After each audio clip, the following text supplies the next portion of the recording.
Hello बच्चों, कैसे हैं आप सभी। चलिए अच्छे से खाएं पिएं खेलें कूदें मस्ती करें और फिर जो बच जाए टाइम तो गलती से उसमें थोड़ा सा पढ़ लो। ठीक है।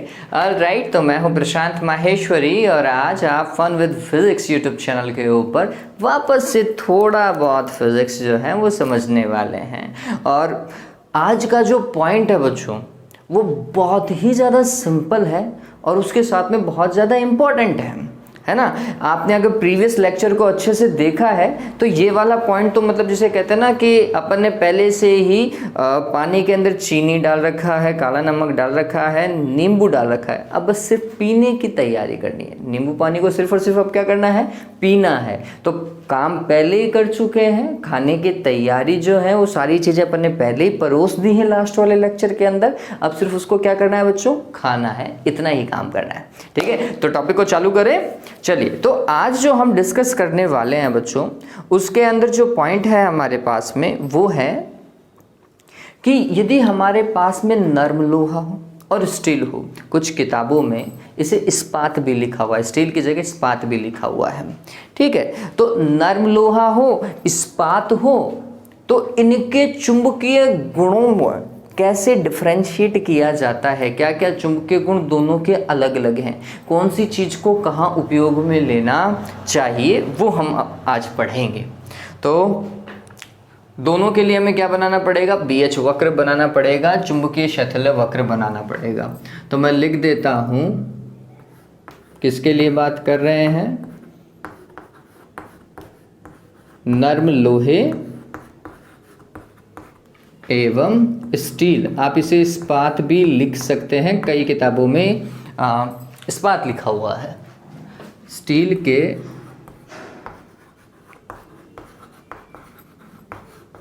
चुंबकीय गुणों में अंतर, और इस अंतर को किसकी सहायता से समझेंगे, BH वक्र की सहायता से हम समझने वाले हैं। और BH वक्र मेरे हिसाब से आपने लास्ट टॉपिक में अच्छे से समझ लिया है। B चुंबकीय प्रेरण और इसका मात्रक होता है बच्चों टेस्ला। फिर H चुंबकन क्षेत्र, मात्रक होता है एम्पियर प्रति मीटर। यही है। चलिए अब अपन काम करते हैं, सबसे पहले तो बनाते हैं नर्म लोहे के लिए शैथिल्य वक्र।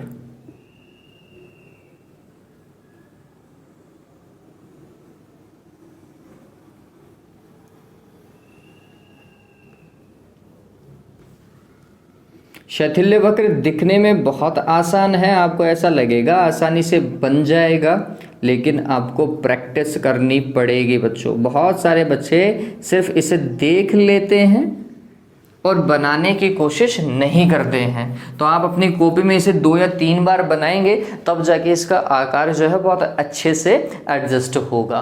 तो ये वाला जो हमने बनाया है ये बच्चों ये नर्म लोहे के लिए है।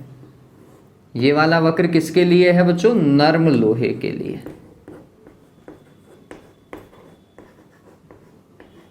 ठीक है, और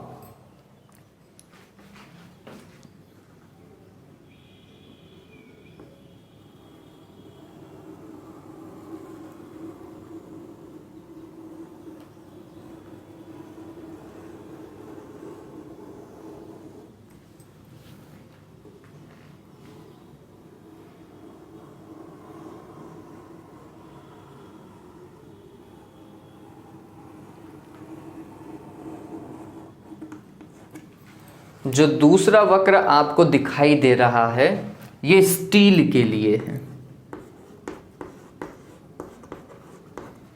ठीक है, चलिए थोड़ा सा वक्र को डिफरेंट अपन समझ लेते हैं। उससे पहले हमें क्या समझना है, उससे पहले हम एक आध बातें समझेंगे। क्या भाई, कि निग्राहिता और धारणशीलता कहाँ कहाँ बताई जाती है। तो ये बात ध्यान में रखना, बी वाले पार्ट पे हम क्या बताएंगे, धारणशीलता, और इस H वाले भाग पर हम क्या बताएंगे, निग्राहिता बताएंगे। यही तो चीज है। तो अब इस ग्राफ को अगर आप पढ़ोगे बच्चों है ना। तो इस ग्राफ को पढ़ने में ही आपको पता चल जाएगा कि इस नर्म लोहे की ये जो धारणशीलता है, ये देख रहे हैं आप, है ना, ये धारणशीलता जो है वो स्टील की धारणशीलता से ज्यादा है। दिख रहा है ये, ठीक। तो हमने सबसे पहला ये समझा कि धारणशीलता,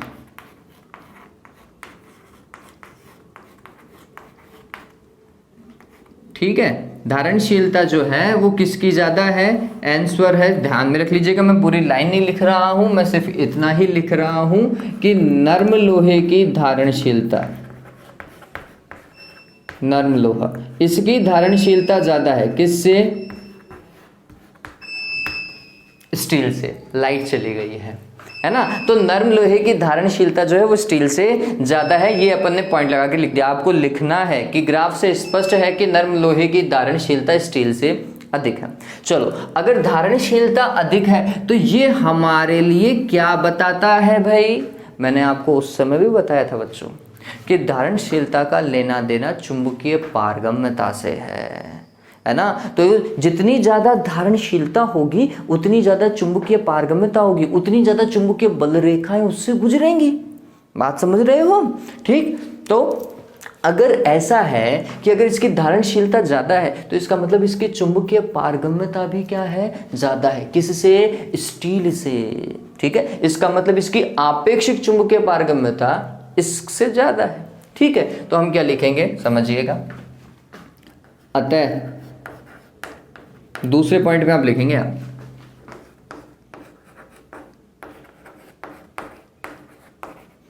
नर्म लोहे की आपेक्षिक चुंबकीय पारगम्यता या चुंबकशीलता, है ना, किससे ज्यादा है, स्टील से ज्यादा है, ठीक है। वैसे आपेक्षिक चुंबकीय पारगम्यता को किससे प्रदर्शित करते हैं बच्चों, म्यू आर से। और म्यू आर किसका, नर्म लोहे का। किससे ज्यादा है, आप कह सकते हैं स्टील से ज्यादा है, ठीक है। अगर ये आपेक्षिक चुंबकीय पारगम्यता ज्यादा है तो आपको पता होगा एक और क्वांटिटी इससे रिलेटेड, म्यू आर बराबर क्या होता है, 1 प्लस काई एम होता है क्या। तो ये 1 प्लस काई एम किसके लिए, नर्म लोहे के लिए। फिर ये ज्यादा का निशान लगाओ और यहाँ पर इसकी जगह लिख दो 1 प्लस काई एम, और ये किसके लिए, आंसर है स्टील के लिए, ठीक है। एक से एक तो कटेगा, संख्यात्मक मान है। तो इससे आपको और क्या पता चला, ये जो चुंबकीय प्रवृत्ति है, कायम क्या होता है, चुंबकीय प्रवृत्ति, ठीक है, वो ज्यादा है किसकी, नर्म लोहे की। किससे, स्टील से। बात समझ में आई क्या। तो ये आपका तीसरा पॉइंट इसी से ही पता चल जाता है। देखिए मैंने आपको कहा था कि अपन पका पहले ही चुके हैं, बस खाने की तैयारी है, ठीक। तो यहाँ पे आप ध्यान में रखिएगा कि नर्म लोहे की चुंबकीय प्रवृत्ति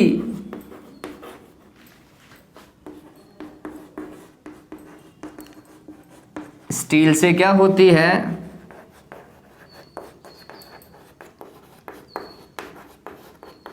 अधिक होती है, ठीक है। ये पता चल गया। चलिए फिर चौथा पॉइंट देखिए। फोर्थ पॉइंट क्या है, अब निग्राहिता वाले पार्ट पे आते हैं। आप देखिए ये इस तरफ निग्राहिता देखते हैं ना, ये ओ पॉइंट से यहाँ तक की दूरी। तो आप देखो कि ये यहाँ से लेकर यहाँ तक की दूरी किसके लिए, स्टील के लिए ज़्यादा है। किससे, नर्म लोहे से। नर्म लोहे की कम दिख रही है निग्राहिता, स्टील की ज़्यादा दिख रही है। तो ये ध्यान में रखिएगा। इस केस में स्टील आगे निकल गया है, तो हम क्या लिखेंगे, स्टील की निग्राहिता किससे ज़्यादा होती है, नर्म लोहे से क्या होती है, अधिक होती है, ठीक है। चलिए अब पांचवें पॉइंट को डिस्कस करते हैं। इतना डन हो गया। मैंने आपको लास्ट टाइम बताया था बच्चों कि BH वक्र का क्षेत्रफल जो है वो किसको बताता है, एक तरीके से शैथिल्य हास को बताता है ना। एकांक आयतन में एकांक चक्र के अंदर हुए शैथिल्य हास को बताता है। ठीक है, एक चक्र में इकाई आयतन में हुआ शैथिल्य हास ही क्या कहलाता है, क्षेत्रफल कहलाता है। क्षेत्रफल के द्वारा प्रदर्शित किया जाता है। अब अगर आप देखोगे बच्चों तो ये नर्म लोहे का BH वक्र है और ये इतना बड़ा वाला जो आप देखोगे ये किसका है, स्टील का है। ठीक, तो आपको ये पता चल गया होगा कि स्टील के BH वक्र का क्षेत्रफल क्या है, ज्यादा है। अगर स्टील के BH वक्र का क्षेत्रफल ज्यादा है इसका मतलब इसका शैथिल्य हास भी क्या होगा, ज्यादा होगा। किसकी तुलना में, नर्म लोहे की तुलना में। ठीक है, ये पता चल रहा है ना। हम बोलेंगे कि स्टील के BH वक्र का क्षेत्रफल, अब ये लाइन आप लिख लीजिएगा, नीचे जगह नहीं है मेरे पास में। क्या लिखना है आपको कि स्टील के BH वक्र का क्षेत्रफल नर्म लोहे के BH वक्र के क्षेत्रफल से ज्यादा है। यह स्पष्ट करता है कि स्टील हेतु शैथिल्य हानि नर्म लोहे हेतु शैथिल्य हानि से ज्यादा है। बात समझ में आ गई क्या, ये समझ में आ गया, डन हुआ ये। चलिए, तो ये उतार लिया होगा, मैं उम्मीद करता हूं अब तक मेरे साथ में आपने उतार भी लिया होगा, या वीडियो को पॉज करके तसल्ली से उतार लीजिएगा इस चीज को।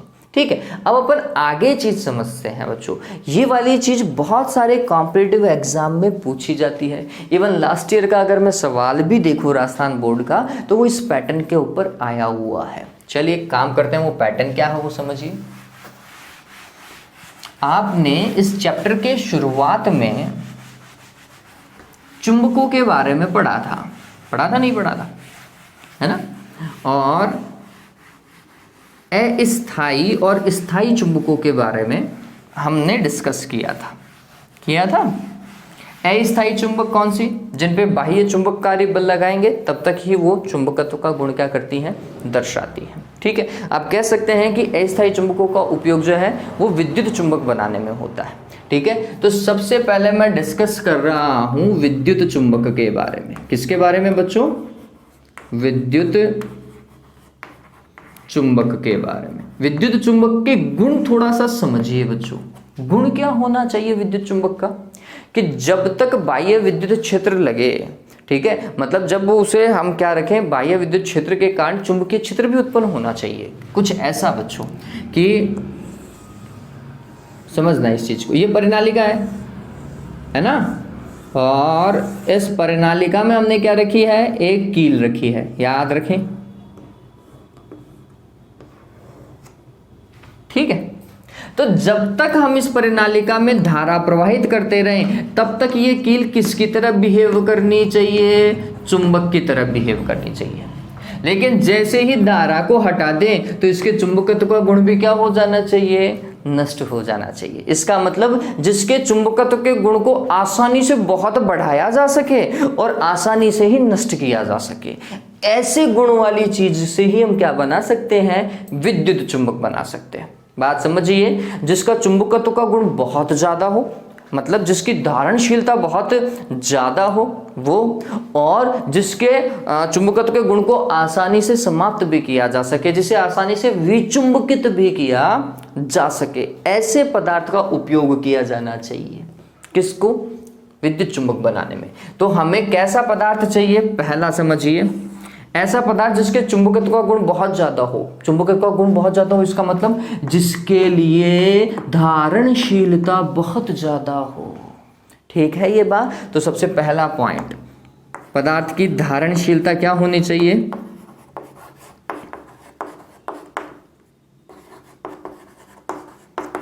बहुत ज्यादा, अत्यधिक होनी चाहिए।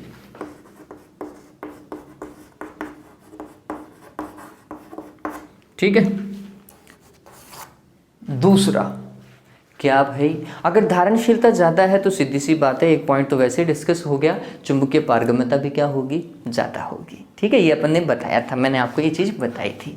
ठीक, इसका मतलब पदार्थ की चुंबकीय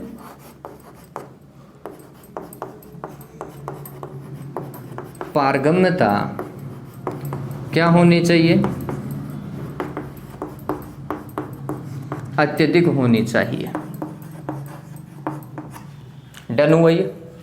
चलिए तीसरा पॉइंट अब डिस्कस करते हैं। अब हम बोलते हैं कि धारा जैसे ही अपन बढ़ाएं वैसे ही उसका चुंबकत्व का गुण बढ़ जाए। धारा को हटा लेने पर उसी समय उसका चुंबकत्व का गुण भी क्या हो जाना चाहिए, नष्ट हो जाना चाहिए। इसका मतलब हम उसे विचुंबकित भी बहुत आसानी से कर सकें, चुंबकित भी बहुत आसानी से कर सके और विचुंबकित भी बहुत आसानी से कर सके, ऐसा ही तो हो। ठीक, अब आप देखिए विचुंबकित कौन सी सबसे पहले होगी, जिसकी निग्राहिता कम होगी।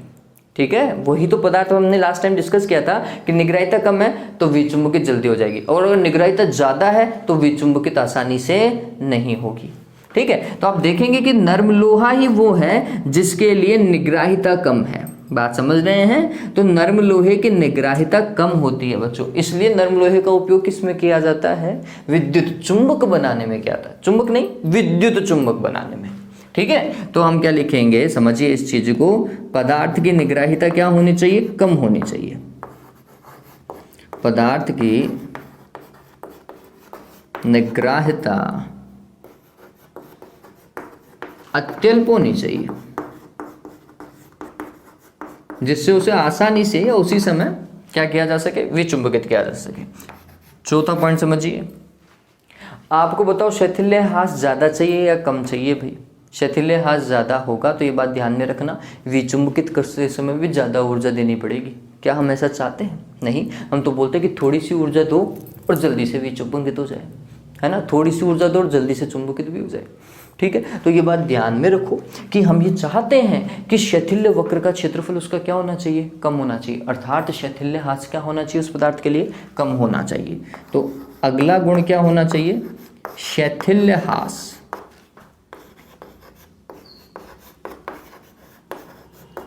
कम होना चाहिए। ठीक है, ऐसा अगर कोई पदार्थ है जिसकी धारणशीलता बहुत ज्यादा हो, फिर चुंबकीय पारगम्यता बहुत ज्यादा हो, निग्राहिता कम हो और शैथिल्य ह्रास कम हो, उस पदार्थ से ही क्या बनाई जाती है, विद्युत चुंबक बनाई जाती है। अब गौर करेंगे, नर्म लोहा वो पदार्थ है जिसमें ये सारे गुण हैं। इसकी धारणशीलता ज्यादा है, फिर धारणशीलता ज़्यादा होने के कारण पारगम्यता ज़्यादा होगी, इसकी निग्राहिता कम है, इसके बीएच वक्र का क्षेत्रफल कम है, इसलिए शैथिल्य ह्रास कम है।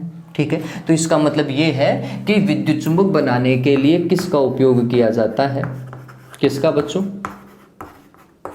नर्म लोहे का उपयोग किया जाता है। किसका, नर्म लोहे का। याद रखोगे नहीं रखोगे, रखना ही पड़ेगा भाई, है ना। तो ये बात ध्यान में रखिएगा। सवाल क्या आया था, मैं लास्ट टाइम का भी बता देता हूँ। लास्ट टाइम सवाल आया था कि विद्युत चुंबक बनाने के लिए नर्म लोहे का उपयोग क्यों किया जाता है। आंसर आपके सामने है, बात समझ में आ गई क्या? चलिए अब इसके बाद में नेक्स्ट देखिए, अब हम बात करते हैं स्थायी चुंबकों की, कि स्थायी चुंबक कौन से पदार्थ से बननी चाहिए।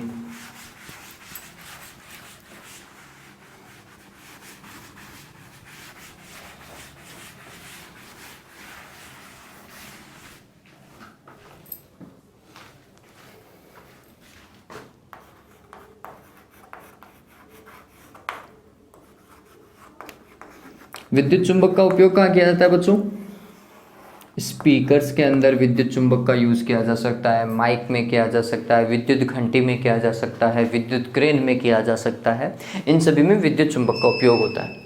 ठीक है, अब अपन बात करते हैं स्थायी चुंबक की, कि स्थायी चुंबक का उपयोग कहाँ हो सकता है और स्थायी चुंबक बनाने में जो पदार्थ उपयोग में लिया जाता है उसके गुण क्या होने चाहिए, कौन सा पदार्थ यूज करना चाहिए। तो सबसे पहली चीज वर्ड ध्यान में रखो, स्थायी चुंबक है। स्थायी चुंबक मतलब जिसके चुंबकत्व का गुण अनंत काल तक रहना चाहिए, या फिर जिसके चुंबकत्व के गुण को आसानी से नष्ट नहीं किया जा सकता। ठीक है, ये बात ध्यान में रखना, हम चाहें तो भी उसके चुंबकत्व के गुण को आसानी से नष्ट नहीं कर पाए। आसानी से नष्ट नहीं कर पाए इसका मतलब निग्राहिता से हो गया क्या, निग्राहिता अगर पदार्थ की ज्यादा होगी तो उसके चुंबकत्व के गुण को आसानी से नष्ट नहीं किया जा सकता। बात समझ में आ गई? तो ये इंपॉर्टेंट है क्या भाई, उस पदार्थ की निग्राहिता बहुत ज्यादा होनी चाहिए, क्योंकि निग्राहिता अगर बहुत ज्यादा होगी तो फिर उसे विचुंबकित नहीं कर पाएंगे हम। ठीक है, तो पहला गुण क्या होना चाहिए, पदार्थ की निग्राहिता क्या होनी चाहिए बच्चों? अत्यधिक होनी चाहिए।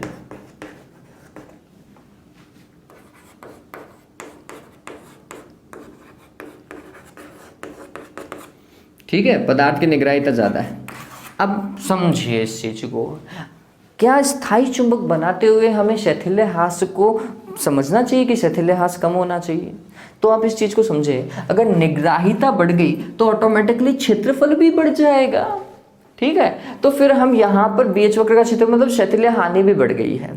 ठीक, अब ये थोड़ा सा समझने लायक बात है बच्चों कि हम जब विद्युत चुंबक की जगह स्थायी चुंबक की बात करते हैं तो स्थायी चुंबक बनाते टाइम हम शैथिल्य हास के बारे में गौर नहीं करते, क्योंकि शैथिल्य हास ऑटोमेटिकली बढ़ ही जाता है उन पदार्थों का।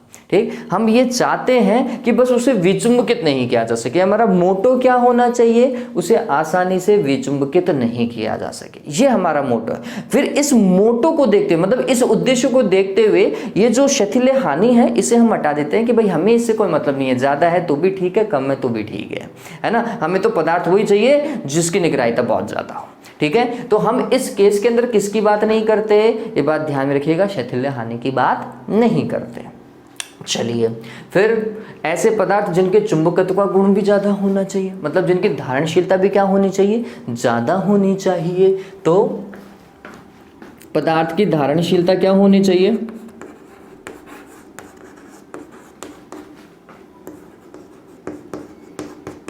ज़्यादा होनी चाहिए। धारणशीलता ज़्यादा, इसका मतलब चुंबकीय पारगम्यता भी ज़्यादा होगी।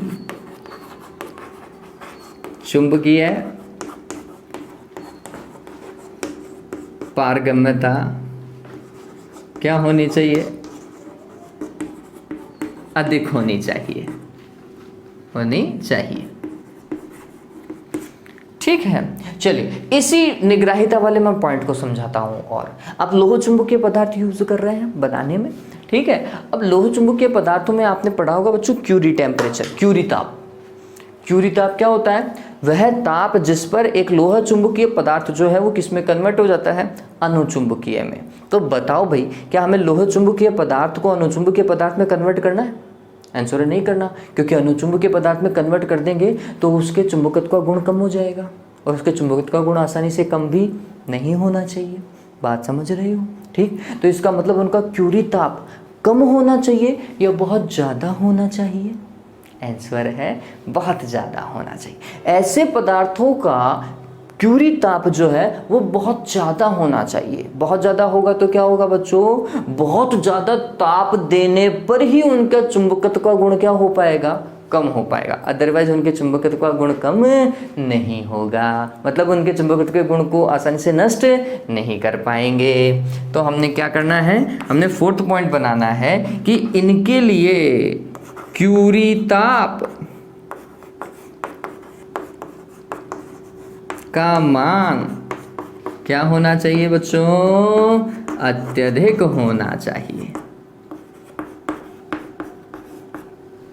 होना चाहिए। ठीक है, यही कारण है बच्चों कि स्थायी चुंबक को बनाने में अलनिको का उपयोग किया जाता है। पदार्थ का नाम क्या लिखेंगे हिंदी में? अलनीको।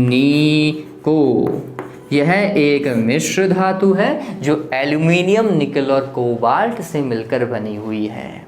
ठीक है, और इस मिश्र धातु में ये सारे गुण प्रचुर मात्रा में हैं।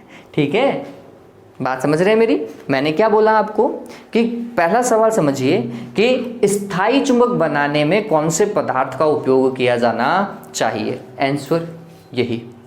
दूसरा, इसी को कैसे चेंज कर सकता है? स्थायी चुंबक बनाने में अलनिको का उपयोग क्यों किया जाता है? वापस से यही। ठीक है, दो सवाल, आंसर यही है। ठीक है, लेकिन सबसे ज्यादा इंपॉर्टेंट कौन है भैया? निग्राहिता है। उनके चुंबकत्व का गुण आसानी से नष्ट नहीं होना चाहिए। ठीक, चलिए अब लास्ट इसी में जो हम पॉइंट पढ़ेंगे वो है ट्रांसफॉर्मर की कोर। आपको याद हो बच्चों कि चलो ट्रांसफॉर्मर तो अपन ने पढ़ा ही नहीं, 10th चैप्टर है वहाँ पढ़ेंगे। चलिए कोई नहीं। तो ट्रांसफार्मर की जो कोर बनाई जाती है बच्चों, जब आप ट्रांसफार्मर पढ़ोगे तो मैं आपको बता देता हूँ बेसिक सी बात, ट्रांसफार्मर क्या होता है। अगर मैं आपसे पूछूं कि ट्रांसफार्मर क्या है, बताओ भाई, सोचो, अपने मन में सोचो आंसर क्या होना चाहिए। इसका आंसर ये होगा, देखो आधे से ज़्यादा बच्चे जो बोलेंगे वो अपने मन में ये सोचने वाले हैं कि ट्रांसफार्मर एक वो युक्ति है जो कि एसी को डीसी में कन्वर्ट कर देती है, मतलब प्रत्यावर्ती धारा को दिष्ट धारा में परिवर्तित कर देती है। बहुत सारे बच्चे ये सोचने वाले हैं। बच्चों वो युक्ति नहीं है, एसी को डीसी में कन्वर्ट नहीं करता ट्रांसफार्मर। एसी को डीसी में कन्वर्ट करने के लिए डायोड का उपयोग किया जाता है। चलिए रेक्टिफायर्स का यूज किया जाता है, वो बाद की बात है, वो पढ़ेंगे अपन। ठीक, ट्रांसफार्मर एक ऐसी युक्ति है जो कि उच्च प्रत्यावर्ती वोल्टता को निम्न प्रत्यावर्ती वोल्टता और निम्न प्रत्यावर्ती वोल्टता को उच्च प्रत्यावर्ती वोल्टता में कन्वर्ट करती है। इसका मतलब ये है बच्चों, आप ऐसे समझ सकते हैं कि एसी को एसी में ही कम बदलेगी। मतलब अगर 1000 वोल्ट की एसी है तो इसे 200 वोल्ट की एसी में कन्वर्ट कर देगी, और अगर 200 वोल्ट की एसी है तो उसे 1000 वोल्ट या इससे ज़्यादा की एसी में कन्वर्ट कर देगी। लेकिन ये दोनों ही मान किसके होने चाहिए? प्रत्यावर्ती वोल्टता के ही होने चाहिए, प्रत्यावर्ती धारा के ही होने चाहिए। ठीक है, प्रत्यावर्ती होना चाहिए। ठीक है, तो आप कह सकते हैं कि प्रत्यावर्ती वोल्टता के एक मान को प्रत्यावर्ती वोल्टता के दूसरे मान में परिवर्तित करने के लिए जिस युक्ति का उपयोग किया जाता है उस युक्ति को क्या कहते हैं? ट्रांसफार्मर कहते हैं। बात समझ में?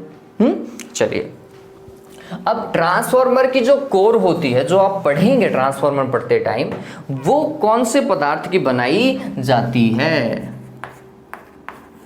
ट्रांसफार्मर की क्रोड। ठीक है, तो वो लोह चुंबकीय पदार्थ है, सभी को पता है। उस लोह चुंबकीय पदार्थ, हम कहते हैं कि सामान्यतः नर्म लोहे की बनाई जाती है ट्रांसफार्मर की क्रोड। तो फिर क्या होना चाहिए? आंसर है उस पदार्थ की धारणशीलता व चुंबकीय पारगम्यता क्या होनी चाहिए? अत्यधिक होनी चाहिए।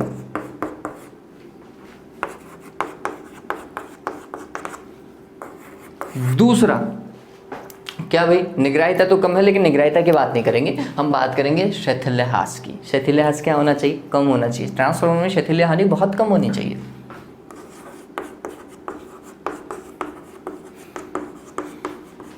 शैथिल्यहास क्या होना चाहिए? कम होना चाहिए। ऐसे पदार्थ का उपयोग किया जाता है। ठीक है, और उसमें नर्म लोहा उपयुक्त है, इसलिए नर्म लोहे का उपयोग किया जाता है। फिर एक सवाल ये और आ सकता है कि ट्रांसफार्मर की क्रोड को बनाने में कौन से पदार्थों का उपयोग किया जाता है, उनके क्या गुण होने चाहिए? आंसर। फिर ट्रांसफार्मर की क्रोड बनाने के लिए प्रयुक्त पदार्थों के नाम लिखो। तो ये ध्यान में रखो, नर्म लोहा है, लेकिन नर्म लोहा किस रूप में? तो हम बोलते हैं, एक वर्ड है परमेलॉय। परमेलॉय वो पदार्थ है जिससे ट्रांसफार्मर की क्रोड बनाई जाती है। ये भी आप कह सकते हैं नर्म लोहे से मिलकर बना हुआ होगा। फिर ट्रांसफार्मर स्टील,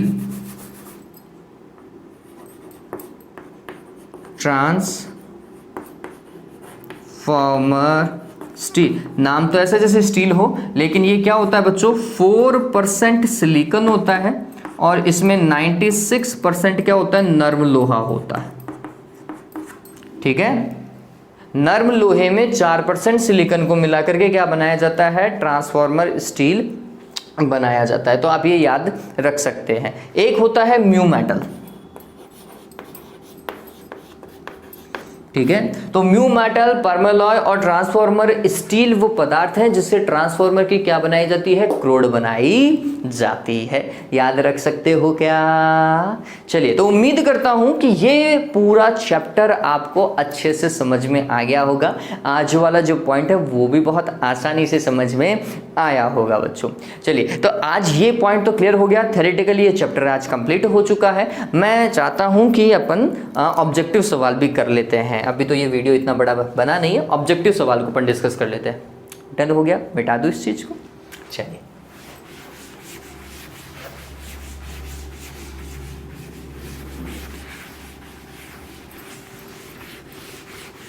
बच्चों लगातार पढ़ते जाएं। मैं बहुत सारे बच्चों का टेस्ट ले रहा हूं व्हाट्सएप ग्रुप के ऊपर। आप चाहें तो आप भी टेस्ट दे सकते हैं।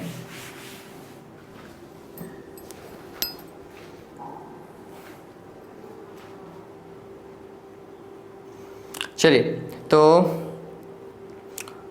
ऑब्जेक्टिव सवाल आपको बोर्ड के उस तरफ दिखाई देंगे। समझिए, पहला सवाल जो हमें दे रखा है, यदि दो एकांक प्रबलता के चुंबकीय ध्रुवों के मध्य की दूरी 1 मीटर है तो इनके मध्य लगने वाला बल होगा। इस तरीके का सवाल जो है वो विद्युत क्षेत्र वाले पार्ट में भी था जब हमने कूलाम का नियम पढ़ा था, क्योंकि ये भी कूलाम के नियम पर ही आधारित है। समझिए, एकांक प्रबलता के दो चुंबकीय ध्रुव, इसका मतलब एक ध्रुव की प्रबलता m1 और दूसरे ध्रुव की प्रबलता m2, और इनकी दोनों की ध्रुव प्रबलता क्या होनी चाहिए? एकांक होनी चाहिए। आप एक मान सकते हैं, एक। चलिए, एम्पियर मीटर मात्रक हो जाएगा। फिर इसके बाद में इनके मध्य की दूरी क्या होनी चाहिए?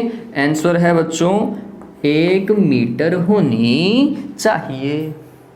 तो फिर लगने वाला बल क्या होगा? चलिए, बल F बराबर क्या होता है? μ0 अपॉन 4 पाई, चुंबकीय ध्रुवों के मध्य की बात कर रहा हूं, m1 m2 divided by r square. मान रखो μ0 बटे 4 पाई, μ0 का मान कितना? 4 पाई गुणा 10 की घात -7, नीचे 4 पाई, ठीक है। m1 m2 1 गुणा 1, और ये नीचे 1 का स्क्वायर। आपको पता चल गया होगा, 4 पाई से 4 पाई कैंसिल और ये कैंसिल, ठीक है। क्या मिला? 10 की घात -7। आंसर क्या? न्यूटन। पता चल गया क्या? चलिए दूसरा सवाल देखते हैं। दूसरा सवाल क्या बोल रहा है? अतिचालक पदार्थों के लिए चुंबकीय प्रवृत्ति का मान है। अतिचालक पदार्थ, अतिचालक पदार्थ वे जिनके लिए आपेक्षिक चुंबकीय पारगम्यता का मान कितना होना चाहिए? 0 होना चाहिए। इसका मतलब 1 प्लस का ई एम, फॉर्मूला याद आ रहा है ना, म्यू आर इज 1 प्लस का E M is equals to क्या? 0। चुंबकीय प्रवृत्ति तो यही होती है, और वो चुंबकीय प्रवृत्ति ही बोल रहा है। चलिए, तो का ई एम बराबर क्या हो गया बच्चों? -1 आएगा, नहीं आएगा? ये मैं करवा चुका हूँ आपको। ऑलराइट, तो चुंबकीय प्रवृत्ति -1 होती है।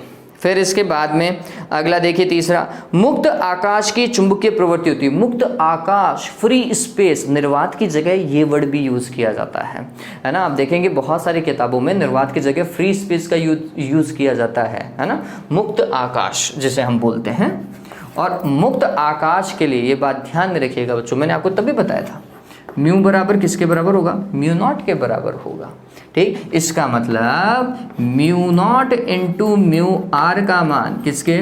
μ0 के बराबर। μ0 से μ0 कैंसिल, तो म्यू आर बराबर कितना हो गया? 1 हो गया।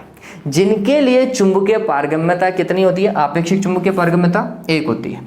इसका मतलब चुंबकीय प्रवृत्ति क्या? 1 प्लस का ई एम, इसकी जगह लिखा बराबर क्या? 1 से 1 कैंसिल, तो इनकी चुंबकीय प्रवृत्ति का मान 0, जबकि चुंबकीय पारगम्यता 1 होती है। देखिए भाई, चुंबकीय प्रवृत्ति पूछ रहा है, चुंबकीय प्रवृत्ति 0 होती है मुक्त आकाश की।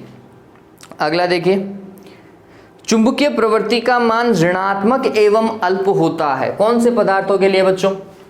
बताओ भाई। चुंबकीय प्रवृत्ति सिर्फ एक ही पदार्थ की माइनस की है, और तो दोनों की ही प्लस की है। कौन से की? प्रतिचुंबकीय पदार्थों की।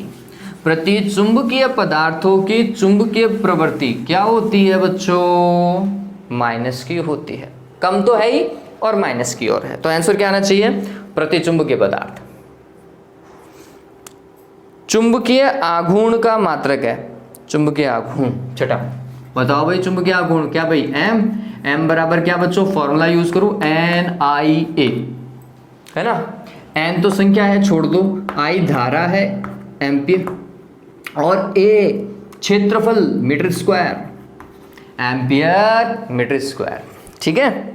चलिए, एम्पियर मीटर स्क्वायर दे मिल गया होगा। 7वां, वेबर इंटू एम्पियर पर मीटर बराबर होता है। बहुत बढ़िया सवाल है। करने के तरीके अलग अलग हो सकते हैं, मैं मानता हूं, लेकिन अब इसे ऐसा समझें। देखिए, वेबर लिख लीजिए, सबसे सरलतम रूप बताऊंगा मैं आपको, जिससे ये बहुत जल्दी से हो सके। इसे ऐसा समझते हैं, वेबर वैसे चुंबकीय फ्लक्स होता है बच्चों, एम्पियर धारा है, मीटर आपको पता है लंबाई है, एम्पियर पर मीटर एच का भी मात्रक है और आई का भी मात्रक है। इसे अगर मैं थोड़ा सा चेंज करूं और इसे मीटर इंटू मीटर से मल्टीप्लाई कर दूं, कोई फर्क नहीं पड़ेगा। देखो, weber ampere metre divided by क्या हो जाएगा, मीटर स्क्वायर हो जाएगा, हो जाएगा। चलिए अब इस चीज को थोड़ा सा और आगे देखते हैं। वेबर प्रति मीटर स्क्वायर, ये एक राशि है बच्चों। कौन सी राशि है? तो आप इस चीज को समझ सकते हैं कि फ्लक्स जो है ना बच्चों, फ्लक्स फाई, इसका मात्रक क्या है, वेबर है। फिर अगर मैं चुंबकीय क्षेत्र फ्लक्स से देखता हूं तो बी डॉट डी एस से निकालता हूं, ठीक है, आप सदिश लगा लीजिएगा, मैं अभी बी डी एस ही मान के चलता हूं, बराबर क्या हो गया, मात्रक में वेबर हो गया। तो बी का मात्रक क्या आया बच्चों, वेबर में भाग लगा क्षेत्रफल के मात्रक का, क्षेत्रफल का मात्रक क्या बच्चों, मीटर स्क्वायर। तो वेबर प्रति मीटर स्क्वायर किसका मात्रक है, चुंबकीय क्षेत्र का। तो मैं बोलूंगा कि ये जो राशि है ना बच्चों, ये किसको प्रदर्शित कर रही है, चुंबकीय क्षेत्र को, वेबर प्रति मीटर स्क्वायर, पता चला। और एम्पियर इंटू मीटर आप सभी को पता है क्या होता है बच्चों, चुंबकीय प्रबलता होती है, ठीक है। तो ये एम क्या है, चुंबकीय प्रबलता है, बी क्या है, चुंबकीय क्षेत्र। बताओ कौन सी राशि है, एम इंटू बी, याद आ रहा है नहीं आ रहा, B is equals to F divided by M naught लिखते थे, तो फिर एफ बराबर क्या, एम नॉट इंटू बी लिखा करते थे, नहीं लिखा करते थे, करते थे, याद आ रहा है ना, ये करवा रखा है मैंने। चुंबकीय द्विध्रुव के अंदर जब हमने अक्षो निरक्ष में निकाला था तो ये फॉर्मेट यूज किया था, इससे पहले बताया था मैंने आपको, चुंबकीय क्षेत्र की तीव्रता का formula F divided by M not भी हो सकता है। तो फिर F बराबर मतलब बल बराबर क्या हो जाएगा, एम नॉट इंटू बी होगा, समझिए वही तो है। ये चुंबकीय प्रबलता थी, ये भी चुंबकीय प्रबलता है, ये चुंबकीय क्षेत्र था, ये भी चुंबकीय क्षेत्र है। तो फिर ये राशि किसको प्रदर्शित कर रही है, बल को। बल का मात्रक क्या होता है, न्यूटन। पता चल रहा है क्या मैंने जो बोला, हाँ, मैं वापस से समझा देता हूं बच्चों, इस चीज को कंफ्यूज न होए। देखिए हमने क्या किया, मीटर पर मीटर से उसे मल्टीप्लाई किया, इससे हमें क्या मिला, metre into metre, metre square. तो ये एक राशि बनी वेबर प्रति मीटर स्क्वायर एक जगह, multiplied ampere into metre. Ampere into metre ध्रुव प्रबलता होती है, जिसे हम स्मॉल एम लिखते हैं, मैं राशि का मान बता रहा हूँ। और वेबर प्रति मीटर स्क्वायर होता है चुंबकीय क्षेत्र, ठीक है। तो ध्रुव प्रबलता को चुंबकीय क्षेत्र से मल्टीप्लाई करने पर जो राशि प्राप्त होती है वो बच्चों बल था, ठीक है। क्यों, क्योंकि आपको पता है B is equals to F divided by M या फिर एम नॉट, जैसा भी आप लिखें। तो F बराबर क्या हो जाएगा, m इंटू बी या B इंटू एम, ठीक। तो ये पूरी राशि किसको प्रदर्शित कर रही है, बल को प्रदर्शित कर रही है, बल को प्रदर्शित कर रही है। तो फिर बल का मात्रक क्या होता है बच्चों, न्यूटन होता है। इस तरीके से हम इसका काम करेंगे, ठीक है। चलिए, तो मात्रक क्या है, न्यूटन है, n। फिर 8वां देखें, चुंबकीय क्षेत्र निम्न में से किससे अन्योन्य क्रिया नहीं करता। अब ये बात ध्यान में रखो, चुंबकीय क्षेत्र जो है वो सिर्फ और सिर्फ गतिमान आवेशों के लिए है या चुंबकों के लिए है, ये किसी भी स्थिर आवेश के लिए काम नहीं करता, ठीक। तो आप देखेंगे यहाँ पर स्थिर आवेश लिखा हुआ है, आवेश लिखा हुआ है, लेकिन आवेश कर लीजिएगा, स्थिर आवेश से अन्योन्य क्रिया नहीं करता। प्रतिचुंबकत्व का कारण है, 9वां सवाल, बहुत बढ़िया। बताओ भाई प्रतिचुंबकत्व का कारण। तो हम बोलते हैं कि ऐसे पदार्थ होते हैं जिनमें इलेक्ट्रॉन युग्मित अवस्था में होते हैं, पहला। दूसरा, इलेक्ट्रॉनों के चक्रण के कारण, वो जो चक्कर लगाते हैं ना, कक्षीय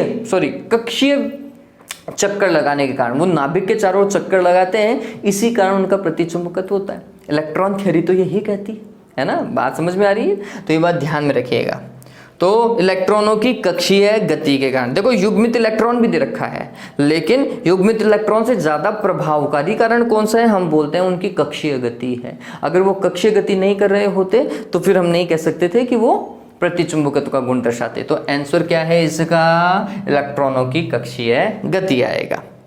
चलिए, प्रतिचुंबकीय पदार्थों का चुंबकीय आघूर्ण होता है। प्रतिचुंबकीय पदार्थों का चुंबकीय आघूर्ण चुंबकीय क्षेत्र की अनुपस्थिति में, है ना, इसमें ऐड कर लीजिएगा, सवाल पूरा नहीं है। प्रति चुंबकीय पदार्थों का चुंबकीय आघूर्ण चुंबकीय क्षेत्र की अनुपस्थिति में कितना होता है? 0, 0। 10वां सवाल है। ठीक है, हमने पढ़ा था एक का एंटी क्लॉकवाइज और एक का क्लॉकवाइज, तो वो एक का तल के बाहर की ओर, एक का तल के अंदर की ओर देखा था हमने चुंबकीय आघूर्ण, और वो एक दूसरे को क्या कर रहे थे? नष्ट कर रहे थे बाह्य चुंबकीय क्षेत्र की उपस्थिति में, सॉरी अनुपस्थिति में। अब देखो अगला, लोह चुंबकीय पदार्थों की चुंबकीय पारगम्यता μr का मान होता है, भाई सबको पता है, सिंपल है, बहुत ज्यादा होती है उनकी चुंबकीय पारगम्यता और उनकी चुंबकीय प्रवृत्ति। ठीक है, ये हमने लिखा भी था, μr should be greater than 1। पृथ्वी के चुंबकीय क्षेत्र का ऊर्ध्व घटक 0 होता है। पृथ्वी के चुंबकीय क्षेत्र का ऊर्ध्व घटक का, हाँ भाई देखो ऊर्ध्व घटक मतलब बीवी, बीवी क्या होना चाहिए? 0 होना चाहिए। इसका फॉर्मूला लिखा रखा है मैंने, लिखा है नहीं लिखा रखा? चलिए क्या है? बी साइन थीटा, तो बी साइन थीटा 0 होना चाहिए। बी साइन थीटा 0 मतलब साइन थीटा बराबर 0 होना चाहिए वहाँ। इसका मतलब थीटा बराबर कितना होना चाहिए? 0 डिग्री। और ये थीटा क्या है? नति कोण। कौन सा कोण बच्चों? नति कोण। नति कोण 0 कहाँ होता है? कहाँ होता है भाई? चुंबकीय निरक्ष पर। कहाँ पर?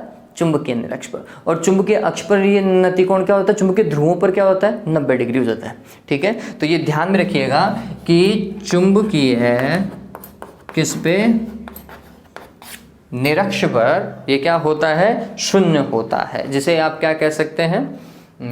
इक्वेटर लाइन भी कह सकते हैं। चलिए, चुंबकीय ध्रुव नहीं 90 डिग्री, भौगोलिक ध्रुव नहीं, चुंबकीय याम्योत्तर नहीं, कोई नहीं, क्योंकि लिखा हुआ ही नहीं है भाई। चुंबकीय निरक्ष होता तो हम टिक लगाते, कोई नहीं आएगा इसका आंसर। 13वां सवाल देखें, किसी पदार्थ के शैथिल्य पाश का क्षेत्रफल प्रदर्शित करता है। भाई बताओ भाई, क्षेत्रफल की बात कर रही है वो, क्या भाई? एकांक आयतन में एक चक्कर में होने वाला शैथिल्य ह्रास होता है। ठीक है, तो पदार्थ के इकाई चक्र को चुंबकित करने में ऊर्जा नहीं, इकाई चक्र तो ठीक है, लेकिन इकाई आयतन नहीं आया। पदार्थ के इकाई आयतन को इकाई चक्र में चुंबकित करने पर ऊर्जा नहीं, बिल्कुल सही है ये, बी ऑप्शन बिल्कुल सही है। इकाई चक्र होना चाहिए, इकाई आयतन होना चाहिए। 14, स्थायी चुंबक बनाने के लिए स्टील का उपयोग करते हैं। क्यों? मैंने आपको बताया था भाई, स्टील का उपयोग क्यों किया जाता है? क्योंकि इसके चुंबकत्व के गुण को आसानी से नष्ट नहीं किया जा सकता। ये ध्यान में रखिएगा, ठीक है, इस चीज को ध्यान में रखें। तो ऊर्जा ह्रास का मान कम होता है, ये कोई मतलब वाली बात नहीं है। स्टील का घनत्व अधिक होता है ना भाई, स्टील के लिए अवशेष चुंबक अधिक होता है, चलो देखी जाएगी। बाह्य चुंबकीय क्षेत्र में चुंबकत्व नष्ट नहीं होता, ये बिल्कुल सही है, इसका चुंबकत्व नष्ट नहीं होता। हालांकि इसे थोड़ा सा सही करना पड़ेगा कि इनके चुंबकत्व के गुण को आसानी से नष्ट नहीं किया जा सकता, ये ऑप्शन होता। चलिए दे कर सकते हैं वैसे आप। 15 देखें, क्यूरी ताप पर लोह चुंबकीय पदार्थ कन्वर्ट हो जाता है किसमें? अनुचुंबकीय पदार्थ में। तो आंसर क्या आएगा? अनुचुंबकीय पदार्थ, पहला ही ऑप्शन है। पता चल गया होगा। चलिए, तो आज के लिए बच्चों इतना ही। उम्मीद करता हूँ आपको ये समझ में आ गया होगा।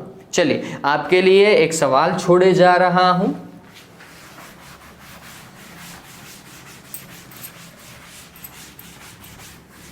अगर आप वीडियो देख लें और आपको लास्ट के 2 वीडियो समझ में आए तो फिर मैं लिख रहा हूं। पहला सवाल, एक पदार्थ की चुंबकीय प्रवृत्ति है ये, और ये चुंबकीय प्रवृत्ति है 0.085 माइनस में। वैसे भी मात्रकीन होता है चुंबकीय प्रवृत्ति। तो बताओ ये पदार्थ कौन सा है? ये पदार्थ कौन सा है? आपको आंसर आए तो लिख दीजिएगा कमेंट बॉक्स में, और मुझे बहुत खुशी होगी कि आपको आंसर आए। दूसरा, एक पदार्थ की चुंबकीय प्रवृत्ति का मान 956 है, कुछ भी हो सकता है, ठीक है। बताओ ये पदार्थ कौन सा है? 2 चीज दे रखी है, 2 सवाल मैं आपसे पूछ रहा हूं। पहले पदार्थ के लिए चुंबकीय प्रवृत्ति ऐसी दे रखी है, दूसरे के लिए ऐसी दे रखी है। दोनों पदार्थ आपको बताने हैं, कमेंट बॉक्स में लिख दीजिएगा। मुझे बहुत खुशी होगी अगर आप इनका आंसर मुझे दे पाएं तो, ठीक है। हैव अ गुड डे बच्चों, टेक केयर।